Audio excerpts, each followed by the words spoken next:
Welcome to A Late Show. I'm your host, Stephen Colbert. Let's drive that train, because we have a very special, very rare Friday A Late Show tonight, because tonight, ladies and gentlemen, the big news continues to be that Joe Biden is the president of these United States. And yes, that has been true for 9 days at this point, but I still need reminders. Every day I throw open my window and say to a passing street urchin below, "Boy, you boy, what administration is it?" And the kid says, "Today, it's a Biden administration, sir." Then I flip him a farthing to go buy me a goose, and he asks me to Venmo him instead.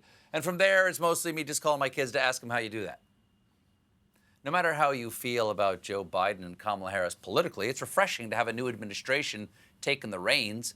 It's like your favorite restaurant is finally serving a new dish, which is nice because the daily special for the last 4 years was filet of broken glass with a shallot and bleached remoulade.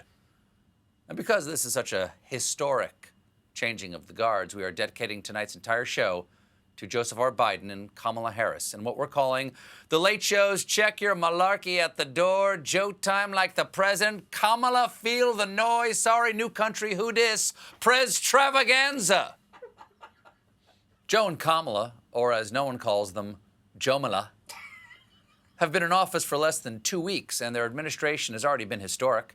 Kamala is the first female vice president, the first black vice president, and the first South Asian vice president, whereas Joe is only the second Catholic president in the history of the United States, which means I can use our secret Catholic telepathic powers to contact him.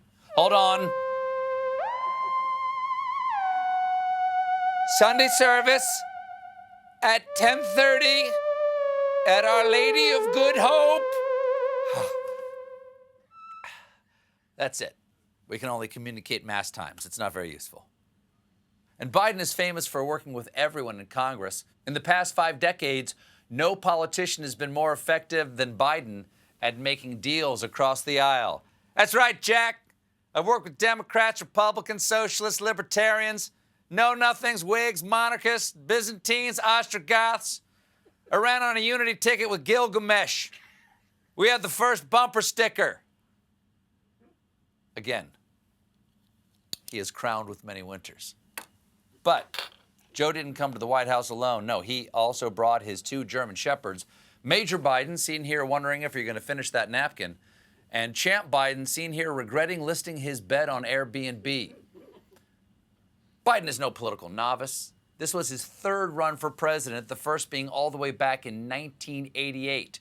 But you know the old expression, if at first you don't succeed, wait 20 years, try again, fail again, end up vice president, decide not to run, leave office, wait 4 agonizing years as the country descends into chaos, and try again. Joe has also had to battle a dangerous misconception about him. What's the biggest misconception about you, sir? I have more hair than I think I do. You hear that, Ruskies? If you're going into an arms control negotiation toe-to-toe with this president thinking this guy has way more hair than he thinks he does, you better check yourself, Ivan, because Joe has a perfectly accurate count of his own hairs. One of the pinnacles of Joe's career was when he was awarded our nation's highest civilian honor, the Medal of Freedom. It was presented to him by his best friend and guy you might not know he knows because he doesn't like to talk about him, Barack Obama. Of course, the next president then gave Medals of Freedom to Rush Limbaugh, as well as Devin Nunes and Jim Jordan. So that soils it a little. It's like your restaurant getting a Michelin star, then finding out they also gave one to Arby's. And of course, we can't talk about the new administration without talking about Vice President Kamala Harris. She's always been a fighter. When she ran for San Francisco District Attorney in 2003, she ran against Terrence Hallinan, her former boss. And her message was, we're progressive like Terrence Hallinan, but we're competent like Terrence Hallinan is not.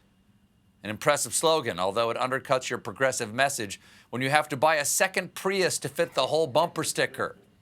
Biden picked Harris to be his VP in August, and after a grueling campaign, they made it to the White House. But perhaps what Joe Biden and Kamala Harris will be most remembered for is appearing on my show, an honor usually reserved for actors promoting their latest Netflix series or particularly handsome horses. Between the two of them, Joe and Kamala have been on the show 11 times. And tonight, we're going to celebrate some of their best moments, including some stuff that has never aired on broadcast television. And I want to start with one of my favorite appearances from then Vice President Joe Biden, just a few weeks after the 2016 election. America was going through some difficult changes and awkward growing pains. So Joe Biden agreed to join me when I called a national family meeting.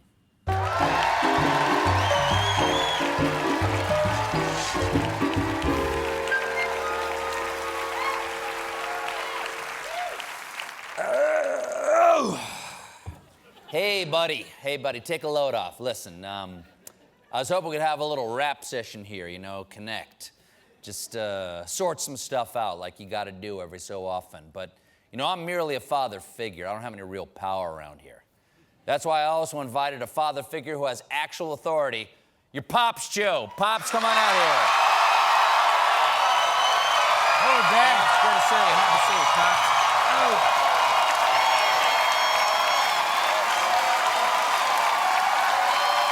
So important to do this every so often. It's so important to have these meetings. I know. I tell you, I don't listen all the time, though. Yeah. Listen, buddy. I'll tell you right now, yeah, exactly. So, listen. All right, sit down, fella. Sit down. We got to talk. You can't clap your way out of this meeting. We got to talk about this. Hey, champ, how you doing? Look, Pops and I, we've been worried about all these sudden changes. We know that you're worried about the changes the family's going through. It happens to every family, but I'm telling you, this terrible feeling you're having right now, it's not permanent. It'll be over in 4 years, maybe 8, but you know, there's an old saying in the family. It's like a grandfather clock. Exactly. Life is like a grandfather clock. Maybe the pendulum has swung all the way to one side, but before you know it, it'll swing back to the other. Point is, you should probably get a newer clock, or better yet, just look at your phone. Right, you know? time's right on there. Yeah. Hey, buddy, we're not done here. Sit down, okay? We're just getting started, okay? You need some bug spray for the ants in your pants? Look, all right? All right. That's a dad joke. Get used to it. All right. There's something else we need to talk to you about. Look, we're not mad. We're just disappointed. I'm actually mad. I'm actually very mad. Look, we overheard you using some pretty salty language the other day. We know you're better than that. We don't want to hear those swear words from you. Hogwash, baloney, malarkey, you know? Joe, we're on CBS. They're going to have to bleep half of that. Hey, look, I'm sorry. I'm so gosh damn darn disappointed. That is the angriest I have ever seen this man. Are you happy? Look what you did. I'm sorry. Look what you did to your pop. You made him say the D word. Are you going to be okay? I think so. Look, I don't mean to come down so hard on you, buddy. I just don't think it's the job of a dad to be your best friend. Well, I do. I do. Look, here's some leftover fireworks. I want you to take them. I want you to go out, and I want you to, if you haven't noticed, I want you to go out and have some fun. Have some fun. You know, kiddo, don't think I haven't noticed. You've been cutting some corners when you've been mowing the lawn lately. Yeah, and there's a thing in this family. There's a saying in this family, okay? Life is like a grandfather clock. No, we already did that.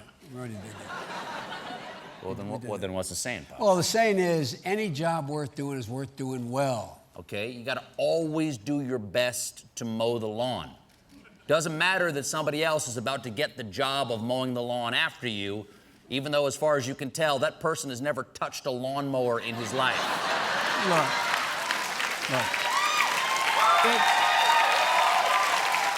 Look, kid, it doesn't matter who's mowing it. The point is, it's the greatest lawn in the world. And no matter our differences, we're all responsible for its upkeep.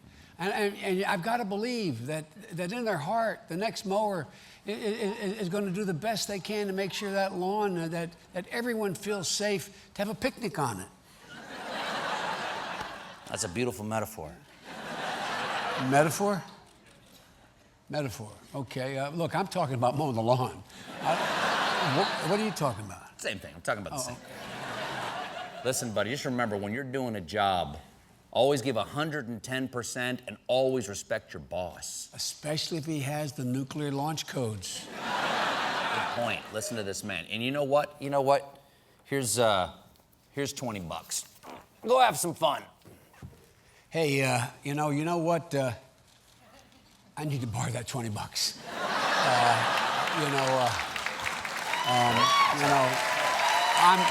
I'm losing my job pretty soon. Oh, you're losing your job. Oh, yeah, that's right, yeah. So what are you going to do next, Pops? Well, I'm going to follow my passion, and it's, speedboat racing. I love danger, and you got your whole life ahead of you, kid. Yeah, you got your whole life. You got your whole life ahead of you. Don't listen to him, okay? Speaking of life, I think it's maybe time we had the talk. Well, don't be embarrassed up here. Don't be embarrassed. It's perfectly natural. Pops, tell them about the birds and the bees. Well, here's the deal. They're disappearing at an alarming rate. Both birds and bee populations, they're plummeting. You know what would get those populations back up? Sex. But you're too young to know about that stuff. Look, go ask your mother. You know what? You're a good kid. Here's 20 bucks from your pop. Go and have some fun, okay? Remember that we love you. When we come back, my first interview with President Biden on night 3 of this show. Stick around to see what I look like 30 years younger.